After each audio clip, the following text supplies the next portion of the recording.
So what's next for Ricardo McRae now that he's in the hands of the law? We're joined tonight by News 4 legal analyst Terry Connors. Terry, what's going on with Ricardo McRae right now down at police headquarters? Well, he's going through a lot of different emotions, that's for sure. He's in the custody now. He's in the process. And so the police will be trying to talk to him.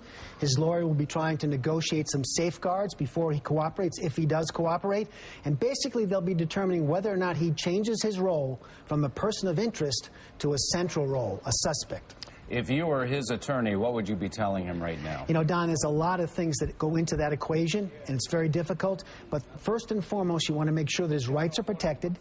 You want to make sure that he understands his entire situation and that any judgment he makes is a knowing and intelligent judgment, keeping in mind the repercussions down the road. You have to really be clairvoyant. You have to project down the road to see what's going to happen. A lot of lawyers wouldn't let him talk at all. Right. Some lawyers might let him cooperate in exchange for some reassurance, some guarantee. Now, he tells us he was at the scene at the time of the shooting, but he is not the shooter. What do you make of that? Well, let's say his status is a key person of interest because he's a witness, a prime witness who may have some knowledge. That would be a different role. Although he's in custody right now, he's handcuffed and he's taken on a more central role. And the police say that they covered his face. They don't want his face shown because he's going to be put in a potential police lineup. What do you make of that? That's very standard. Has to be done. The reason is that there are potential witnesses out in the community watching TV.